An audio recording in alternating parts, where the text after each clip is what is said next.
Buenas noches a todos. Les damos la bienvenida a esta sesión virtual del Colegio de Pediatría correspondiente al mes de junio, y nos da mucho gusto que en esta ocasión tenemos la participación activa del capítulo Coacalco del colegio, con la doctora Ana Lilia Gómez Solano, que es la presidenta del capítulo y que es una persona muy entusiasta, y que en días pasados en una sesión local presentaron esta plática de la doctora Iris Rentería Solís.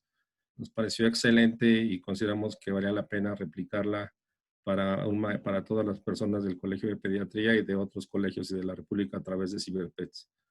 Le damos las gracias a la doctora Nelia, que nos va a hacer el favor de ser la coordinadora académica de esta sesión. A la doctora Rentería la bienvenida, y doctora Gómez, le cedo la palabra. Hola, buenas noches a todos, bienvenidos. El Colegio de Pediatría del Estado de México, ACE, a través de sus diferentes capítulos, nos hemos dado a la tarea, como yo creo que todos ustedes, de dar una actualización continua, no solamente con temas contemporáneos, de moda, sino a través de los que tengan alto impacto en la atención de nuestros pacientes. De ahí que el capítulo Coacalco decidió acercarnos a la doctora Iris Rentería para que nos diera una sesión acerca de la valoración auditiva en la edad pediátrica. Amablemente la doctora participó con nosotros y bueno, tanto impacto tuvo que ya estamos aquí en esta plataforma, agradeciendo al doctor Enrique, al doctor Víctor y pues por supuesto a la doctora Iris Rentería con su excelente sesión. Yo creo que va a ser de alto impacto para todos y bueno, la presentamos, tiene un currículum muy amplio, pero digamos que la parte breve es, estudió en la Universidad Autónoma de Nuevo León, otorrinolaringología y cirugía de cabeza y cuello, hizo la especialidad en otorrinolaringología pediátrica en el Hospital Infantil de México, y tiene una alta especialidad en medicina integral del sueño en la Clínica de Trastornos del Sueño de la UNAM. Tiene varios diplomados, algunos en lactancia materna, asesoría de sueño infantil, en neurociencias y bueno, muchos más. Pero yo creo que le damos la bienvenida y pues esperamos sus preguntas para al final de la sesión darle respuesta a estas a través de la doctora Ether. Muchísimas gracias. Muchísimas gracias por la invitación. Estuve muy contenta de compartir hace unos días con los colegios de bueno, pues vamos a continuar esta gira artística.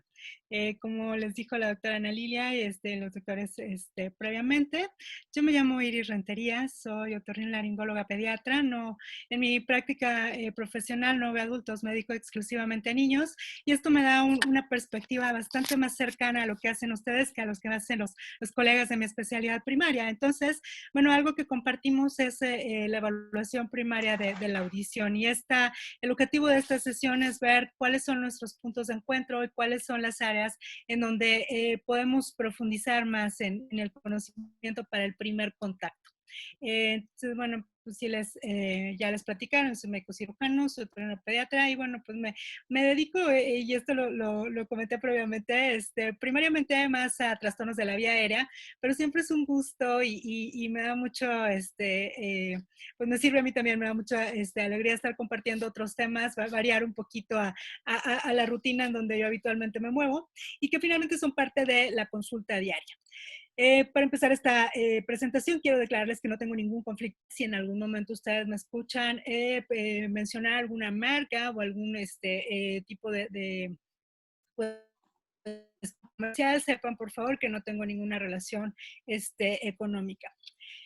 Y empezamos la evaluación primaria de la audición, y para hablar de la audición, me gustaría más bien que empezáramos hablando sobre cómo se procesa el sonido.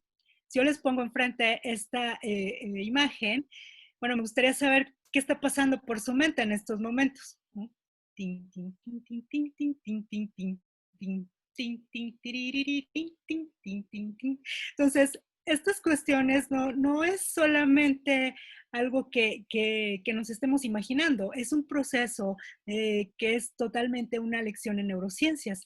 Estas imágenes que nosotros podemos escuchar, digo, esto es un poco más local, acá por nuestros rumbos del centro de México, existe una serie de comprado, vendedores de pues cuestiones de antiguas del hogar que pasan en una camioneta y tienen una tonadita muy característica. Se compran colchones, tambores. O sea, si ustedes a alguien de nosotros que vivimos aquí, lo escuchamos diariamente, les ponen enfrente esta señal, no van a leer, se compran colchones, tambores, refrigeradores, sino en mi mente lo estoy, se compran colchones, tambores. O sea, ¿por qué? Porque ya tengo un registro previo. Ahorita vamos a ver. Este que es más conocida, ¿okay? Yo solamente necesito ponerles esto que escucharon en su mente. No lo digan, por favor, no necesitamos saber la continuación, creo que todos la conocemos. ¿Ok? Y entonces ahí es donde entra el procesamiento auditivo. El procesamiento auditivo es todas las señales que nosotros recibimos a través de las ondas de sonido, se interpretan y se quedan grabadas en nuestra mente y así nos va dando también un historial de experiencias y una serie de expectativas. Por ejemplo, si yo veo a esta chica que está vendiendo sus tacos y la veo arreglada y la veo con un atuendo femenino, y de repente,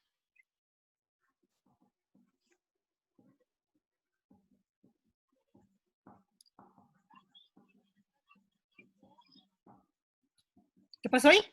¿No? O sea, está vestida de mujer, pero suena como hombre. O sea, eso me hace no me hace clic, porque no era lo que yo estaba esperando. ¿Okay?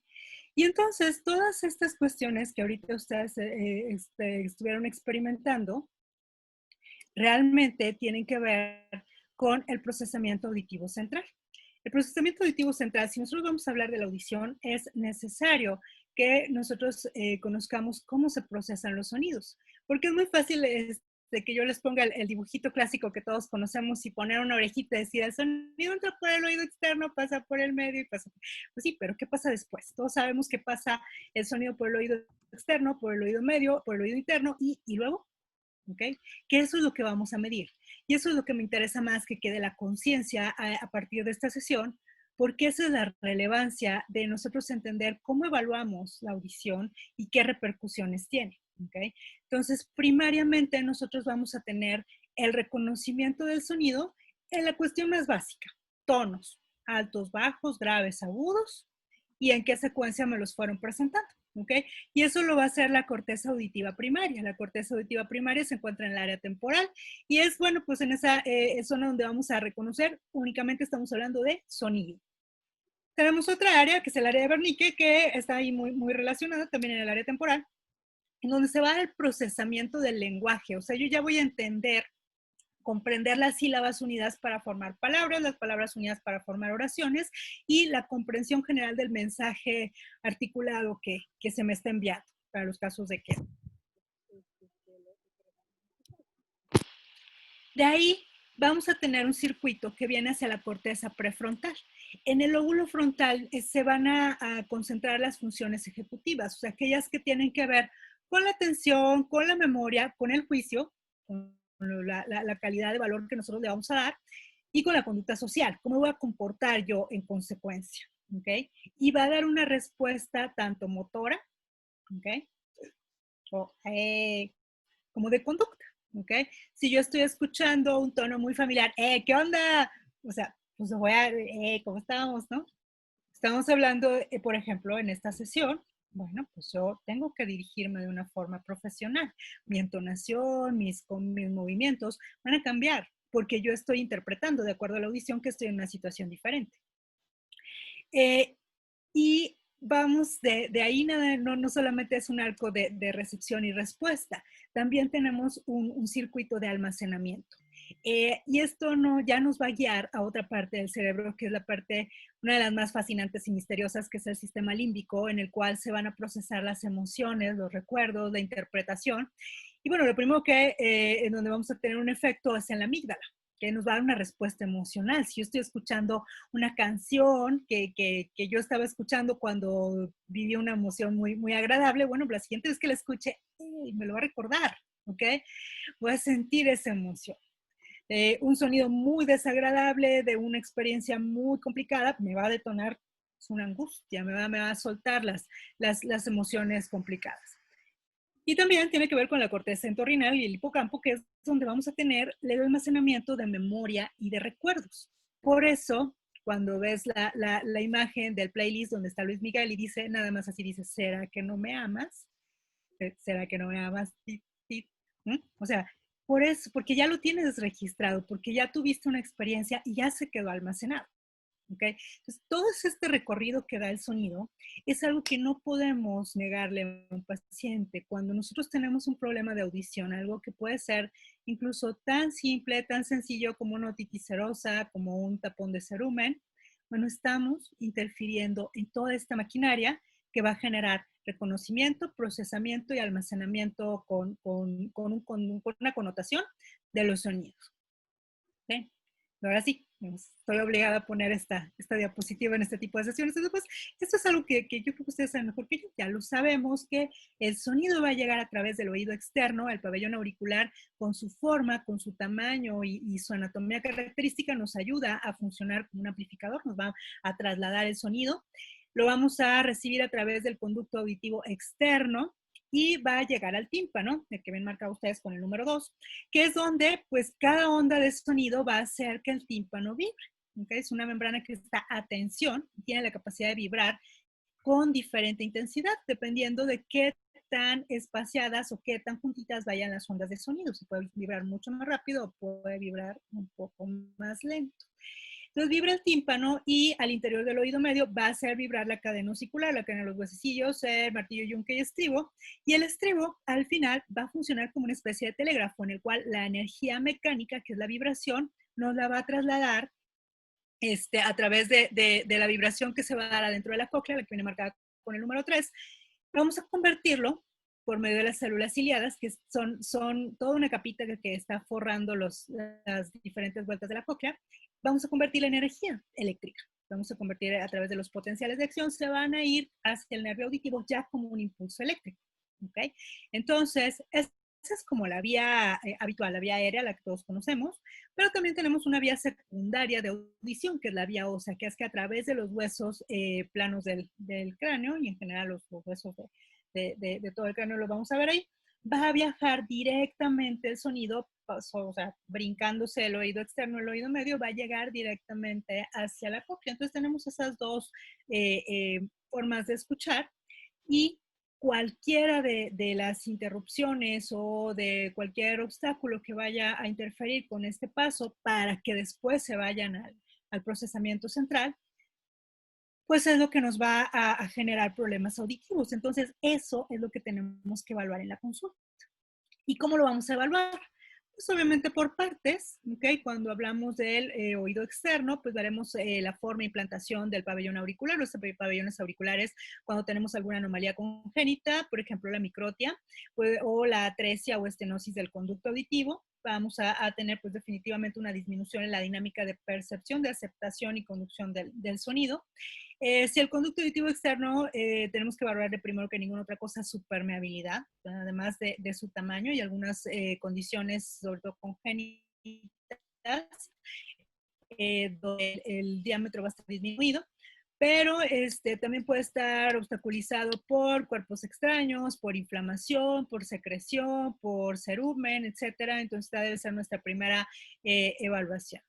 Después, cuando llegamos a observar el tímpano, pues todos hemos realizado muchas veces la otoscopía, pues vamos yo creo que la membrana es una de las cosas que más sabemos describir. Bueno, la integridad, primero que esté íntegra, si es aperlada o es opaca, si está móvil o está rígida, si la membrana es semitransparente, entonces nos permite, nos trasluce un poco a ver la cavidad del oído medio, entonces nosotros podemos verificar si hay ahí la presencia de secreción, si hay algún nivel hidroaéreo, si hay burbujas, si hay también su calidad de mantener la tensión nos va a hablar si está tensa como siempre o si está bombada, si está demasiado lleno el oído medio y la secreción está bombando el tímpano, o bien está muy retraída, está, digamos, como absorbiéndose hacia el oído medio. ¿Okay?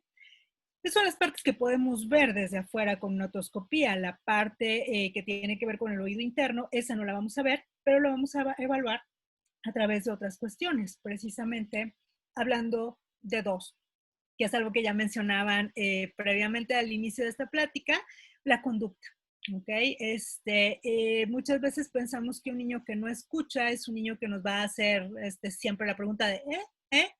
Y definitivamente esa conducta que nos muestra que no está percibiendo bien los sonidos nos debe de alertar. Pero también cuando esto se presenta en edades apenas en los estados iniciales del desarrollo, probablemente el niño no sepa que no está escuchando bien, ¿ok? Simplemente se van a manifestar como una conducta pues que se puede ver como desafiante, el niño que no quiere hacer caso, el niño que no quiere seguir indicaciones, el niño lo calificamos como berrinchudo, retador, que le faltan límites, y pues simplemente es una conducta que está expresando frustración porque no comprende lo que le queremos comunicar. No solamente es una conducta de respuesta, sino a veces también se vuelve de agresión, o sea, son niños que pegan, que muerden, que no suelen ser muy sociables, precisamente pues porque no están en contacto con el ambiente, no pueden ejercer todo ese ciclo del procesamiento auditivo. ¿Okay? Y sí es muy frustrante y muy desgastante que están percibiendo que hay una intención de comunicarse con ellos, pero no sabe cómo, o sea, ni qué les dijeron ni cómo responder. Entonces, bueno, pues responden a la defensiva. Y la otra cuestión para valorar la audición de forma clínica, pues es el desarrollo del habla y lenguaje. Esto es un proceso crítico que pocas veces nos enseñan a valorarlo para el primer contacto.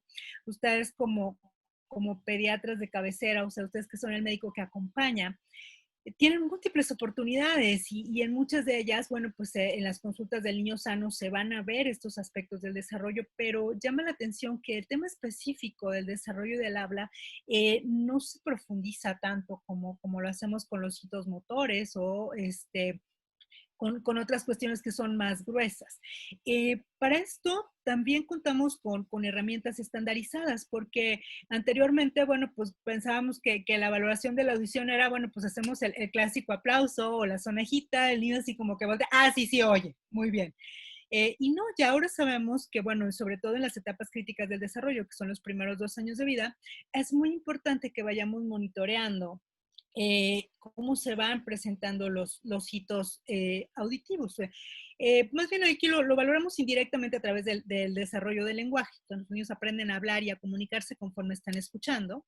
Y aquí hay contamos en México con una herramienta que no me voy a cansar de recomendar, me parece bastante valiosa, que es la evaluación del desarrollo infantil, es la prueba EDI, que es una prueba de tamizaje para todos los 4 elementos importantes del neurodesarrollo, el motor grueso, motor fino, sensorial y socialización y el lenguaje.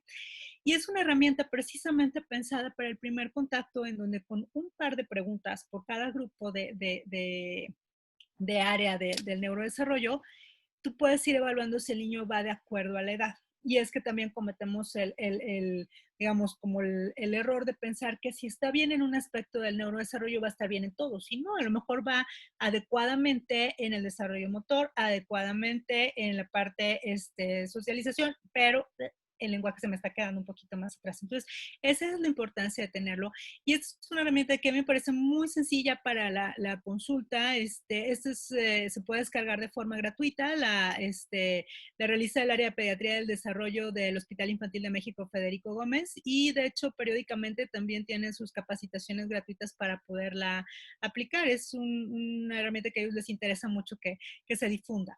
Si a alguien le interesa, tengo desglosada la parte del cuestionario exclusivamente del lenguaje. Si a alguien le interesa, al final de la conferencia les doy mis datos y con todo gusto se las puedo proporcionar. Perdón. Entonces, hablábamos ya del camino que el sonido sigue a nivel del sistema nervioso central y ya hablamos el camino que sigue el sonido a nivel de pues la parte del órgano del oído. ¿Ok? Pero hay algo que los conecta, que no hemos hablado de él, que es el viaje del sonido ya cuando se convierte en impulso eléctrico desde el nervio auditivo hasta la corteza cerebral, ¿ok?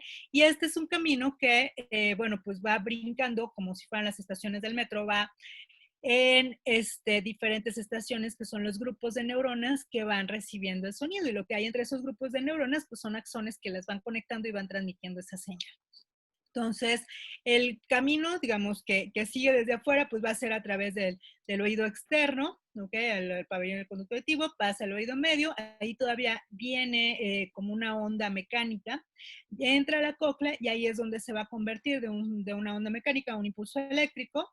En la cóclea tenemos nuestro primer grupo de neuronas, que es el ganglio espiral. Son las neuronas que les platicaba que van acompañando todas las vueltas de la cóclea. De ahí por el nervio auditivo, bueno, pues ya se va a tener los siguientes grupos neuronales, ¿ok? A la entrada y en el trayecto del sonido por el tallo cerebral. Finalmente vamos a llegar al tálamo, y el tálamo siempre les comento, y también es como una cuestión muy local, que es como la estación Pantitlán. La estación Pantitlán es una estación donde llegan diferentes líneas de trenes y se distribuyen a otras líneas. ¿Okay? Es una estación de concentración que va distribuyendo todo el tráfico a la zona que le corresponde. Entonces, efectivamente, a través del tálamo ya esas señales eléctricas pues, son dirigidas hasta la corteza cerebral. Ahí me regresé. Y en esa corteza cerebral, el primer sitio que llegan es en el lóbulo temporal a la corteza auditiva primaria, y ahora sí empieza todo el ciclo que vimos al principio. O sea, se interpreta el lenguaje, se interpreta la parte ejecutiva, atención, memoria, juicio, conducta de respuesta, y se almacena interpretación emocional y recuerdos. ¿Okay?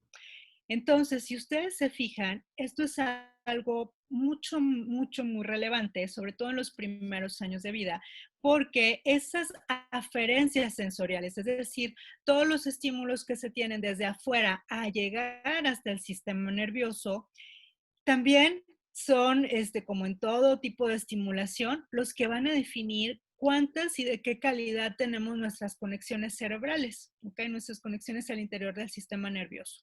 Tenemos estímulos variados, ricos, progresivos. Vamos a tener una corteza auditiva y un procesamiento auditivo bastante complejo, muy funcional. Tenemos estímulos pobres, distorsionados, tenemos poca variedad, pues son las conexiones que se van a generar. Y desafortunadamente ustedes saben que tenemos algo que se llaman periodos críticos del neurodesarrollo, que son los primeros 2 años de vida de forma crítica, y todavía entre los 3 y los 5 tenemos ahí algo de oportunidad todavía de plasticidad neuronal, pero específicamente en temas del habla y lenguaje, y no nada más habla y lenguaje llano, sino todas sus implicaciones como son lectoescritura, desarrollo cultural, cálculo, o sea, el tema matemático también influye. Pues son conexiones que no se van a desarrollar después, o sea, se van a ver afectadas por lo que nosotros tengamos en los periodos críticos del desarrollo. Entonces, un niño que nosotros no detectamos o no ayudamos de forma temprana, pues llega un momento en que esas conexiones pues ya no se van a formar. ¿Okay? Sí perdemos la capacidad de llevarlas a la práctica. Entonces, ahí, hace algún tiempo, vi en el estado de Sonora, me podrán corregir los colegas que nos ven desde allá, un programa específico de neurodesarrollo en el cual el lema era: sexto de primaria es demasiado tarde. Y esto se refería a todos los aspectos del neurodesarrollo, pero no puedo estar más de acuerdo al tema del lenguaje, y vamos en contra de una circunstancia cultural aquí en México en la cual el retraso en la adquisición del habla o las conductas que nos pudieran indicar un problema auditivo se minimiza porque es chiquito. ¿Okay? Déjalo, está berrinchudo. Es la culpa de la mamá, como siempre, claro. ¿No? Señora que no le sabe poner límites, no le da una nalgada a tiempo. O bueno, no, la crianza respetuosa, que ahorita ya es como lo que estamos cambiando. Pero se tiende a desestimar, ¿ok? O sea, es que lo tiene muy consentido. Pues no le dé las cosas hasta que le diga, ¿no? Es que usted le da todo nomás cuando le señala, ¿ok? Entonces es lo que le decimos a los papás, pero no nos tomamos como el tiempo de ver si hay algo realmente físico que está influyendo. O sea, el ambiente y la cuestión de límites y estimulación definitivamente influye, pero eso debería de ser un diagnóstico de exclusión. no debería ser la conclusión a la cual saltamos de primera instancia. O decir, sí, no se preocupe, mire, métalo al kinder, cuando lo meta al kinder ya va a hablar, se va a soltar como periquito y ya nunca lo vas a callar. No es cierto tampoco. De hecho, ya lo que estamos observando, que los niños que llegan con una deficiencia en la adquisición del habla al ambiente escolarizado, en realidad es al contrario, tienen más problemas para adaptarse, mayor frustración, mayor problema de conducta. Y bueno, pues ahí también la familia se le carga porque ahora sí le están llamando a la escuela que ya mordió, que ya pegó, que ya se peleó, ¿ok? Y esto es algo a lo cual le seguimos dando largas si no vamos de lleno a la evaluación de la audición, ¿ok? Entonces esto es lo que sí me gustaría que quedara muy, muy en claro, cuál es la relevancia del primer contacto para la evaluación de la audición, ¿ok? Y efectivamente, o sea, los grados de pérdida auditiva en niños, por eso, esa es la razón por la cual no somos permisivos con que un niño se quede con una disminución en la audición. ¿Ok? De hecho, la Organización Mundial de la Salud ya hace algunos años cambió la definición de cuánto se consideraba hipoacusia en los niños. Anteriormente era parejo, o sea, decíamos que era leve, moderada y severa, era el mismo criterio para el niño y para el adulto. Pues no, se redujeron los niveles de tolerancia para el niño. O sea, le llamamos hipoacusia leve solamente a la pérdida que esté entre 26 y 30 decibeles. Decibeles es una unidad de sonido, ahorita lo vamos a ver. Es decir, que un niño no pueda percibir una voz suavecita, un susurro. Ya con eso, ya estamos hablando de una pérdida leve. Y la modificación principal es de que a partir de 30 decibeles, que en un adulto todavía no sería considerado moderado, en el niño ya lo consideramos una pérdida moderada. Quiere decir que el habla normal, o sea, así como estamos platicando ahorita, va a tener dificultades para entender. ¿Ok? Entonces ya vieron por qué. Porque si no tenemos esa percepción clara en los primeros años, pues van a bailar esas conexiones cerebrales. Entonces, por eso se introdujo este cambio. La pérdida severa profunda es así, continúan igual que la del adulto, pero esto ya no debería de encontrarnos de sorpresa. Es algo que tenemos que diagnosticar y si detectamos las pérdidas leves o moderadas, estar muy al pendiente y ofrecer el tratamiento oportuno. Entonces, ¿cómo vamos a evaluar la audición? Ya hablamos pues, de la conducta y del desarrollo psicomotor y del lenguaje, y en nuestra historia clínica tampoco nos deben de faltar todos los factores del riesgo para cuestiones de alto riesgo neurológico. Este es el concepto del paciente de alto riesgo neurológico, quiere decir aquel individuo en la edad pediátrica que tuvo cualquier problema de tanto perinatal como de antecedentes para sufrir cualquier retraso o desfase en todas las áreas de neurodesarrollo. Para la audición y lenguaje es exactamente lo mismo. O sea, los pacientes prematuros, sobre todo entre menor edad gestacional tengan, pues obviamente su grado de desarrollo y riesgo auditivo va a ser mayor. El peso, sobre todo los pesos menores a 1.500 gramos, la estancia en UCI, antecedentes familiares de hipoacusia, que es algo que pocas veces se interroga, ¿ok? Pero es importante tenerlo en cuenta. Todas las infecciones que puedan pasar la barrera hematoplacentaria, las hiperbilirubinemias que llegan a requerir exsanguinotransfusión, o sea, los niveles altos de bilirrubinas, la hipoxia perinatal, cualquier tema de anomalías craneofaciales, infecciones del sistema nervioso central y la exposición a ruido iónico. Si ustedes se fijan, bueno, pues el paciente de UCI es el clásico paciente de riesgo neurológico y es a quien pocas veces se le da el seguimiento, o sea, sí se le puede sugerir, la mamá sale de UCI con todas las indicaciones de, bueno, de estimulación y más, pero no se le hace el énfasis tal vez a la estimulación auditiva y a la vigilancia del desarrollo del lenguaje. Entonces, en un paciente de alto riesgo neurológico, que nosotros ya sabemos por sus antecedentes, necesitamos estar muy al pendiente de su audición y del desarrollo de su lenguaje. Y bueno, pues esto es lo que nosotros vamos a hacer en la clínica. Y todavía vamos un poquito más adelante, o sea, ¿cómo podemos hacer la evaluación? Porque no se trata de que solamente, bueno, pues el especialista, el audiólogo, el otorrino sean los que lo van, es como el tema de esa neurofisiología que no nos toca, ¿no? Más bien, se trata de que ustedes también, independientemente de que los indiquen o no, por ser el médico de cabecera y que en algún momento el paciente tenga contacto con ese tipo de estudios, bueno, pues a ustedes es también a quienes va a recurrir con los resultados. ¿Sabes qué? Pues me hicieron estos estudios y el especialista me dice tal y tal, ¿tú qué piensas? ¿Mm? Y entonces ahí vamos a dar una opinión y si nosotros no te conocemos a profundidad qué fue lo que le están evaluando, bueno, pues vas a dar una opinión basada en, pues no sé en qué, en evidencia, ¿no? En conocimiento, ¿no? Mejor en espontaneidad, ¿ok? Entonces vamos a explorar cada una de las evaluaciones para que vean, bueno, cómo es el proceso que se sigue para hacer la evaluación. Y de esto nos vamos a separar en dos grandes grupos. Cuando el paciente puede seguir indicaciones, un paciente que coopera y un paciente que no puede seguir indicaciones. O sea, aquí tenemos una división que podemos hacer una división arbitraria por edad.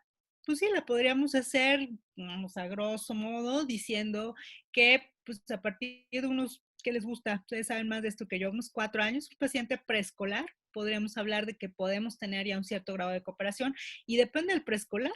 ¿Sí? También, o sea, no hay una edad específica a la cual decir que ya, o sea, ya le toca tal estudio, sino más bien es, puede o no puede seguir indicaciones, ¿ok? Y un paciente que no puede seguir indicaciones por condición cognitiva, por edad, por grado de maduración, bueno, pues también para ellos tenemos cierto tipo de estudios. Ahora, los estudios que son automatizados para el paciente que no puede seguir indicaciones, no quiere decir que no se le apliquen al que sí puede seguir indicaciones. Más bien aquí hablaríamos de que todos los estudios estos que ustedes ven aquí se pueden hacer con cualquiera, pero para el paciente que sí puede seguir indicaciones, solamente los que ustedes ven en azul, ¿ok? Y bueno, pues entramos al tema, a lo que sí hacemos nosotros en la clínica, que es la acumetría con diapasones. Y aquí lo que vamos a hacer son dos pruebas, estas pruebas que nosotros veíamos allá en la materia de fisiología, ya hace muchos años, entonces bueno, si todavía lo recuerdan, increíble, si no, bueno, pues les traje un dibujito. Y aquí se trata de hacer una comparación en el test de Rinea, donde bueno, nosotros vamos a usar un diapasón. Hay de diferentes frecuencias. Las frecuencias se miden en hertz. Hertz son el número de ciclos que vibra por minuto, ¿no? O sea, entonces, hay de varios tipos. El clásico, que nos va a dar como el panorama más general, es el de 512 Hz, ¿ok? Que es el sencillito, que es, no tiene las cabezas como tipo audífonos en la punta, ¿ok? Entonces, bueno, vamos a hacer lo vamos a poner a vibrar y vamos a ponérselo al frente al paciente para que perciba la vía aérea y lo vamos a apoyar en la apófisis mastoides o en alguna zona del hueso temporal para que perciba la parte de la vibración ósea, ¿ok? Le vamos a pedir que los compare. De forma normal, en un oído completamente sano, ustedes están viendo en el esquema anatómico, la flechita verde es la que corresponde a la vía aérea y la flechita roja es la que corresponde a la vía ósea. Si se fijan, la flecha verde entra el sonido y ya se queda ahí. La flecha roja, que es la vía ósea, llega el sonido a través de la conducción por el hueso, va a tener contacto con la cápsula ósea de la cóclea, le va a transmitir ese impulso de movimiento, pero también va a pasar hacia la cadena de forma reversa, a la cadena de huesecillos y luego sale, ¿ok? Entonces, eso disminuye mucho la cantidad de percepción, ¿ok? Entonces, de forma natural, nosotros la vía aérea, que es la que estamos poniéndole el diapasón aquí enfrente, debe predominar. O sea, el paciente nos debe decir que escucha más fuerte en el oído que al ponerlo sobre el hueso. Y ese es un test de Riney positivo. Nos habla de que pues, todo está como debería de estar, teóricamente, ¿no?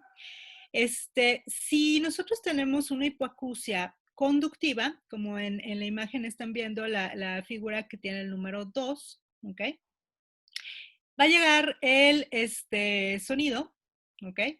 Por la vía ósea, por la vía aérea no va a llegar o va a llegar disminuido, ¿ok? Vean, este es un ejemplo donde tenemos interrumpida la cadena osicular y por la vía ósea no va a tener cómo salirse, solo va a llegar y va a estar concentrado. Entonces va a ser más fuerte en la vía ósea que en la vía aérea, en el oído que está enfermo, ¿ok?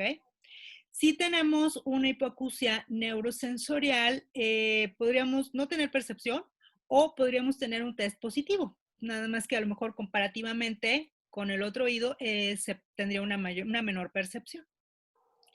Entonces, no se tiene que aprender esto, ¿eh? Por eso están las tablitas, le pueden dar captura de pantalla aquí a la tablita para que nos diga, ¿cómo se llama? Para que la tengan como referencia, ¿ok? Pero básicamente, cuando nosotros hacemos este ejercicio en la clínica, también nos dice qué esperar de un estudio de audición o cuál es el estudio de audición que más me va a ayudar.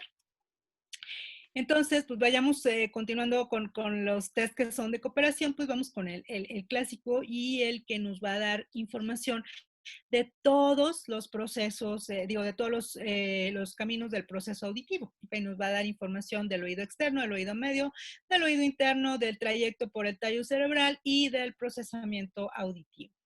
Entonces, la audiometría es un estudio en el cual, bueno, se colocan unos audífonos al paciente, el cual tiene la capacidad de darle estimulación por la vía aérea y también tiene para presentar vibración ósea y de forma estandarizada tiene que hacerse en una cabina sonoamortiguada. ¿Okay? Y hay un protocolo en el cual se le van presentando al paciente diferentes tipos de sonidos a diferentes tipos de volúmenes, estos hablando de tonos puros, y también tiene un componente de palabras en el cual se le van a presentar diferentes palabras con sonidos ya estandarizados a diferentes volúmenes, ¿okay? Para ver cuánto puede discriminar, cuánto puede percibir claramente del lenguaje. Entonces, lo que nosotros vamos a recibir como resultado va a ser un audiograma, que es esta cuadrícula en la cual nos van a reportar cuál es la percepción del paciente. Entonces, lo que ustedes ven en el eje horizontal va a ser los diferentes tonos en Hertz. Decíamos que el Hertz es la unidad de vibraciones. Entonces, vamos a tener desde los tonos más graves a los tonos más agudos, ¿ok? Y lo que ustedes ven en el eje vertical va a ser el volumen expresado en decibeles. Entre más arriba estemos es un volumen más bajo y entre más abajo estemos quiere decir que es un volumen mayor. Vean cómo en el audiograma en el eje vertical a nivel del 0, más o menos de 0 a 20 decibeles es lo que consideramos como audición normal y vean que es como el susurro de una hoja, ¿ok? Una pérdida leve es entre 26 y 30 decibeles. ¿Vieron cómo se ve más cortito ese bloque con respecto a las hipoacusias severa y profunda? Y la moderada también se ve más dispar. La hipoacusia moderada es de 31 a 60 decibeles, la severa es 61 a 80 y la profunda más de 81 decibeles. Ya son sonidos muy, muy, muy fuertes. Y en el audiograma nos presentan esta imagen que está más sombreada, que pues en la especialidad le llamamos la banana, es como una banana, donde quiere decir que esa es la representación en la cual se perciben los sonidos del habla, ¿ok? Todos los sonidos que tienen que ver con el reconocimiento del lenguaje. Entonces, fíjense hasta dónde abarca esa famosa banana. Entonces, esa es la explicación de por qué no somos tan permisivos cuando que un niño pierda eso, sobre todo en una etapa de desarrollo del lenguaje, porque se van a perder claramente pues esa capacidad de fijar las habilidades lingüísticas a temprana edad. Entonces, también hay un código de colores, ¿ok? Cuando normalmente los vemos a color, lo vamos a ver como un circulito, un circulito o una cruz, la vía aérea, y la vía ósea se ejemplifica como corchetes o signos de mayor o menor, o sea, simulando la orejita, ¿ok? Y el código de colores tiene que ponerse el oído derecho en color rojo, ya sea en su vía ósea y en su vía aérea, y el oído izquierdo lo ponemos en azul. Para que se acuerden, es red right, o sea, como rojo el derecho, y el otro pues es el azul, es el izquierdo. ¿Para qué? Bueno, tenemos este código de figuras para cuando lo estamos viendo como lo ven en la imagen, cuando está en una copia fotostática o escaneado en blanco y negro, nosotros podemos saber cuál es el oído izquierdo y cuál es el oído derecho. ¿Ok? Estos son audiogramas en los cuales, si ustedes se fijan, nada más hay una línea. Entonces, esa es la importancia de que ustedes también conozcan el gabinete o el profesional que lo va a realizar, porque cuando nos mandan a veces esto, que es una sola línea, pues podemos asumir que las dos vías, la ósea y la aérea, son exactamente iguales. O también podría ser que no le hicieron una revisión de la vía ósea. No lo sé, ¿ok? Pero si yo tengo la oportunidad de saber qué es mi audiólogo con el cual yo refiero a mis pacientes, tenemos comunicación, yo sé que así lo reporta, o me puedo comunicar y me dice que sí lo hizo, las dos están igual, ok, pues eso es bueno. Pero un estudio tal vez que no tenga las dos representaciones, si nosotros no tenemos certeza de cómo se hizo, pues sí nos puede dar la duda. Es un estudio más completo, en el cual, si ustedes se fijan, vemos las dos representaciones. Vemos la vía ósea, que en el oído derecho vean cómo está muy cercana al 0, y la vía aérea, que está alrededor de los 20 decibeles. Lo revisamos por frecuencias. En cada una de las frecuencias, digo, si la mayoría se encuentran en audición normal o tiene caídas en ciertos tipos de frecuencias, eso también nos puede indicar el diagnóstico. Y esa separación entre una y otra también puede ser algo normal. Si no supera los 25 decibeles entre una vía y la otra, pues no lo consideramos especialmente patológico, ¿ok? O puede ser que haya ciertas frecuencias para las cuales haya pérdidas más amplias. Eso también es donde entra nuestra interpretación clínica. Vean este otro curva. O sea, realmente no requieren hacer un diagnóstico como tal, un diagnóstico audiológico, sino que ustedes sepan qué es lo que significan esas curvas. Vean esta diferencia, tenemos el oído derecho, de hecho es una sola curva, en este caso sí las dos vías, o sea, ya van iguales, y vean en el oído izquierdo una separación, y es una separación mucho mayor a 25 decibeles en las diferentes frecuencias, e incluso, fíjense cómo la vía ósea casi en su totalidad está dentro de los niveles normales, pero la vía aérea cae hasta una hipoacusia moderada. Es una hipoacusia mixta, tiene un componente neurosensorial, ¿ok? Y también tiene un componente conductivo. Tenemos, esa es una mixta mucho más clásica, ¿ok? Donde las dos vías, aparte están separadas y aparte están bajas, y el oído izquierdo está saludable, ¿ok? Son como diferentes ejemplos. Y la otra parte que es la logoaudiometría es la discriminación de los diferentes palabras. Aquí lo tenemos al revés. Lo que ustedes ven en el sitio horizontal es el volumen, ¿ok? Entre más, si lo estamos viendo de frente, entre más hacia su derecha se vayan, quiere decir que necesita hablarle más fuerte al paciente para que perciba los sonidos. Y lo que vemos en el eje vertical es el porcentaje de palabras que percibió el paciente. Lo normal es que entre 30 y 50 decibeles nosotros podamos obtener el 100% de las palabras, ¿ok? Se fijan cómo en este paciente, en el oído derecho, en 40 decibeles ya percibimos el 100%, y el oído izquierdo el 100% de las palabras lo percibe hasta 80 decibeles. O sea, es el paciente que, o sea, sí te oí, pero no te entendí, ¿ok? Sí percibí que hay un sonido, pero hasta que me gritas, ya entendí qué me estabas diciendo, ¿ok? Tenemos otros estudios que son los automatizados, los cuales vamos cuando no hay esa cooperación, o sea, no necesitamos que el paciente coopere para obtener el resultado. Y uno de ellos es la timpanometría. La timpanometría es un estudio que se usa para ver, para una evaluación específica de oído medio.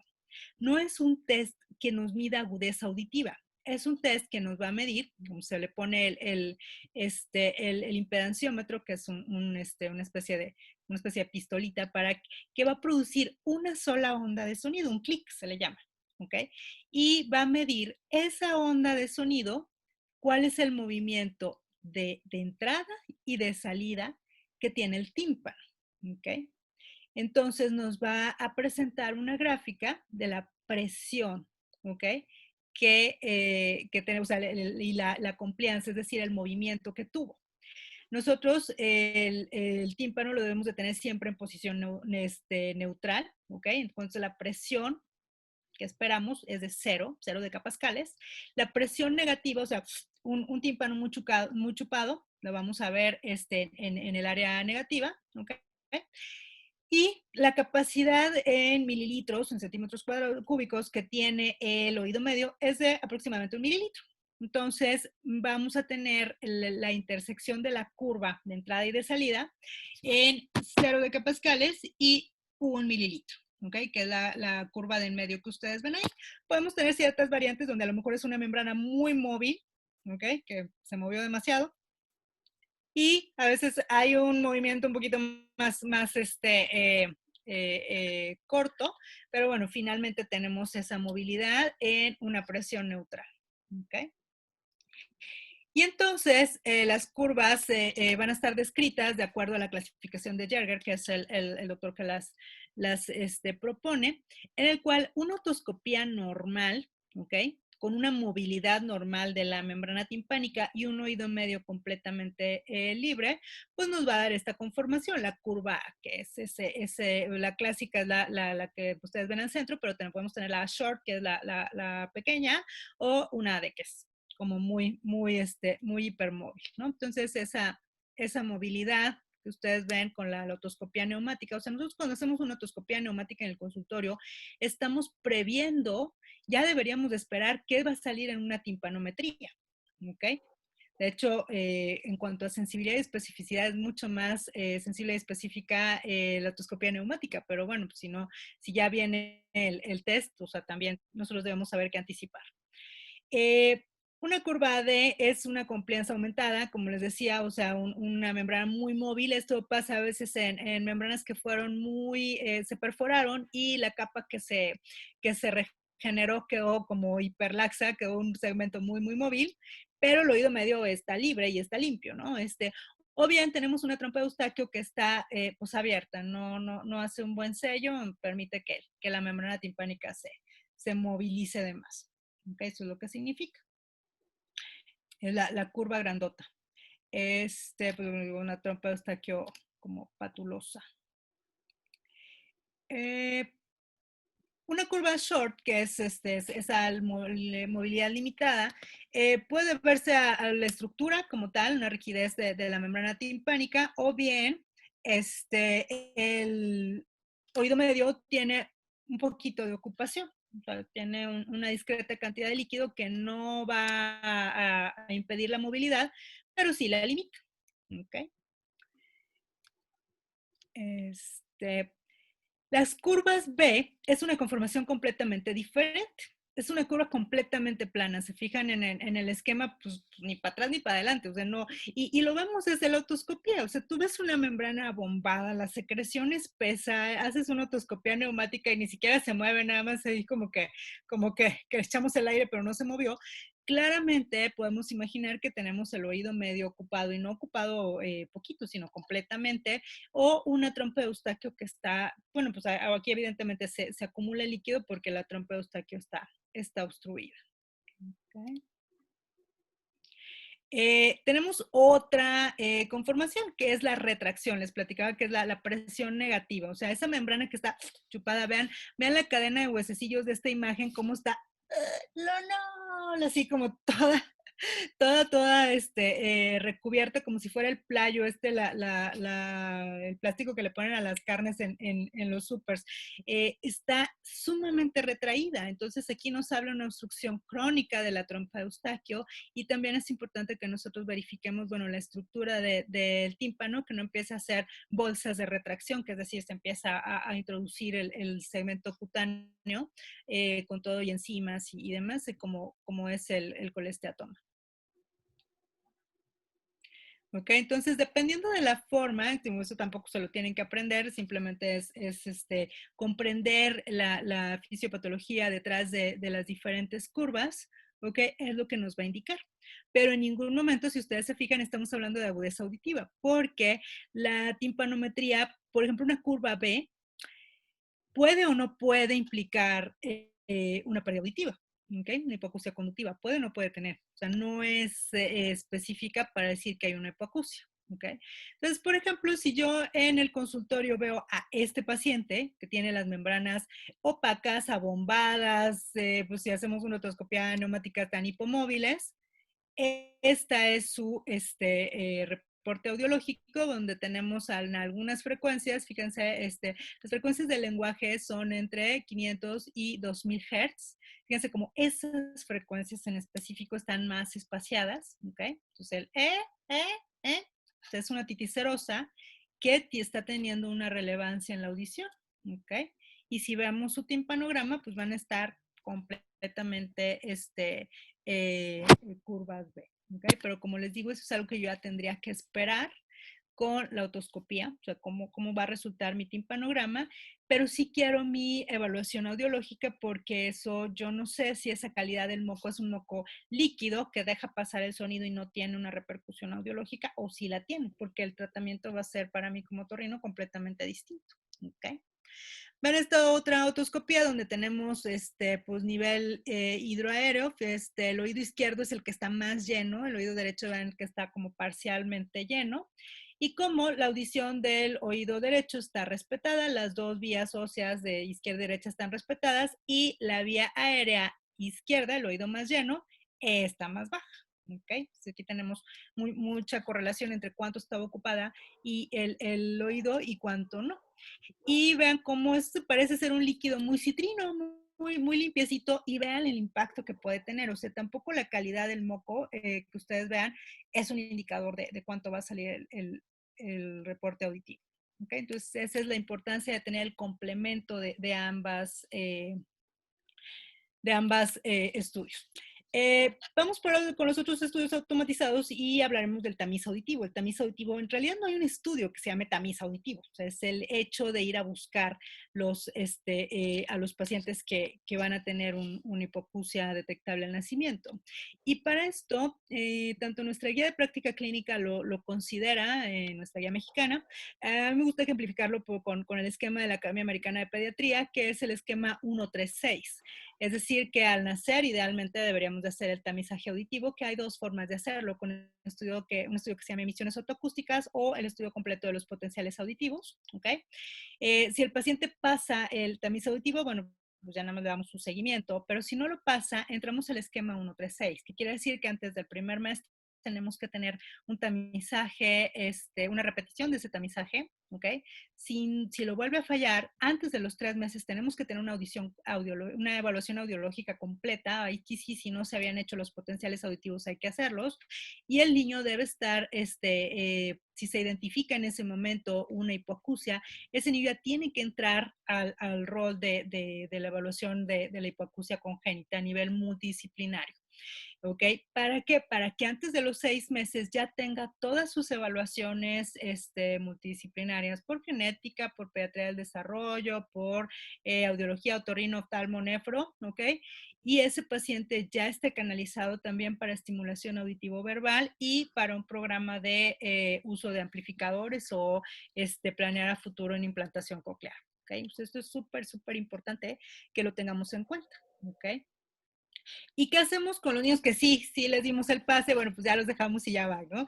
Pues no, la verdad es que también ahí es donde les damos un monitoreo continuo, entonces hay que informar a los papás, o sea, la importancia de la audición, la importancia del habla y cuáles son las etapas del desarrollo del lenguaje. Para eso nosotros también tenemos que saber los signos de alerta. Las enfermedades del oído medio deben estarse tratando oportunamente, no estarle dando la vuelta, sino más bien en infecciones recurrentes, investigar causas, dar el tratamiento definitivo. No podemos tener doble déficit, entonces sí hay que tener una evaluación oftalmológica también, o sea, tenemos que estar al pendiente de todos los demás sentidos, ¿ok? Y estar vigilando continuamente todos los aspectos del desarrollo, apoyándonos en las especialidades adecuadas y también tomar en cuenta que incluso en hipoacusias congénitas puede haber hipoacusias que se van a presentar tardíamente. ¿Ok? No todas las hipoacusias de origen genético congénito van a tener al nacimiento su manifestación. Entonces, pues, como volvemos a anticiparnos, los factores de riesgo perinatal son factores de riesgo para hipoacusia tardía y otros específicos, bueno, pues los que vienen asociados con cardiopatías y circulación extracorpórea, ¿ok? Antecedente hiperbilirrubinemia anemia, ventilación mecánica, ototóxicos, ¿ok? Los diuréticos, muchos de los medicamentos que se usan para cardio, padecimientos que ya se sabe que están asociados a hipoacusias, como las cuestiones sindrómicas, neurodegenerativas, trauma craneal, las otitis serosas que están persistentes por al menos 3 meses, que son la clásica que vamos a ver en la consulta, o las otitis medias recurrentes, ¿ok?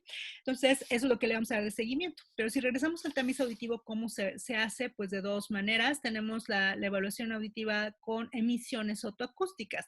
Las emisiones otoacústicas es en el esquemita que ven ustedes en de la oreja. Nosotros tenemos igual una probeta que envía una señal auditiva, envía su clic. Y esos clics van a recibirse en la cóclea, pero la cóclea envía un eco de regreso. Simplificándolo, es un eco. Y la probeta también recoge ese eco, se envía el sonido y recoge el eco. Si hace ese circuito ping-pong, bueno, pues ya sabemos que la cóclea es funcional. Solo es cualitativo. Hay una función, pasa. Tampoco nos dice cuánto funciona, ¿ok? Por eso solamente lo usamos para tamizaje. Las emisiones otoacústicas, cualquier estorbo en oído externo, un tapón de cerumen, un líquido en el oído medio, también me las puede afectar. Ese es el motivo por el cual a veces pensamos cuando el paciente lo falla en repetirla pasado un mes. ¿Okay? Y los potenciales auditivos, eso sí, me verifican todas las áreas de la vía auditiva. ¿Ok? Se llaman potenciales evocados auditivos del tallo cerebral. ¿Por qué? Porque solamente me miden el trayecto a través del tallo cerebral. El potencial auditivo no me mide ya la llegada a la corteza cerebral, eso solamente lo podemos medir por audiometría, pero sí nos habla del caminito y bueno, llegando al final del tallo, pues asumimos que ya se fue para donde debía, que era a la corteza cerebral. ¿Ok? ¿Por qué no lo usamos en todos los pacientes? Porque tampoco es un estudio que nos mida todas las frecuencias, solamente nos mide los sonidos agudos y solamente llega pues, a asumir que si llegó al final del tallo cerebral, también llegó al final de la corteza, pero eso no necesariamente pasa. ¿Okay?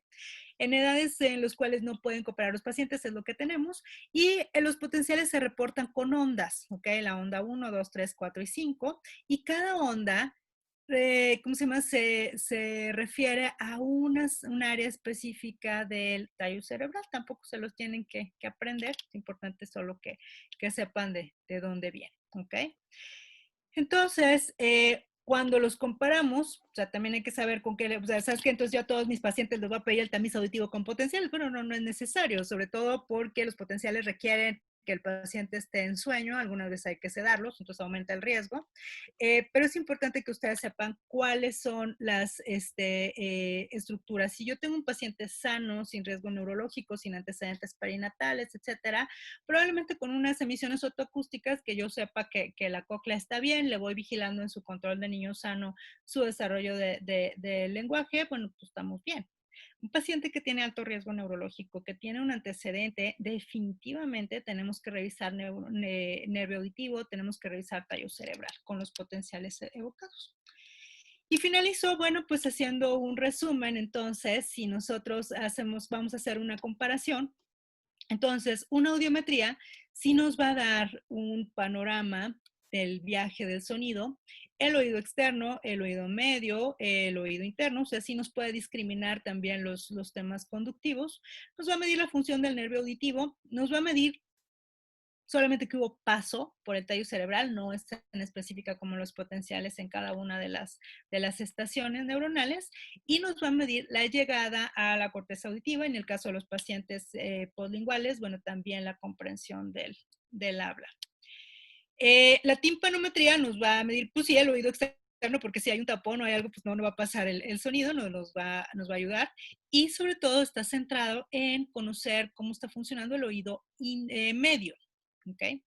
Los potenciales evocados auditivos nos van a evaluar el paso a través del oído externo, el oído medio, la llegada a la cóclea, el trayecto por el nervio auditivo, la entrada al tallo cerebral, el paso por los grupos neuronales del tallo cerebral y su llegada al tálamo, ¿okay? Y la salida del tálamo hacia la corteza cerebral, donde pues asumimos y esperamos que de ahí todo haya sido bien. Pero eso no nos excluye también de continuar haciendo una evaluación seriada del desarrollo.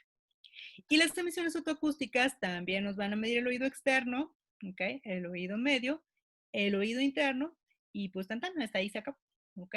Entonces, dependiendo de qué es el área que nosotros queremos medir, son los estudios que nosotros debemos de tener en congruencia. Si yo quiero medir agudeza auditiva, bueno, unas emisiones otoacústicas y una timpanometría no serían a lo mejor como mi estudio más conducente, ¿no? O quiero tomar una decisión quirúrgica sin una audiometría, por ejemplo.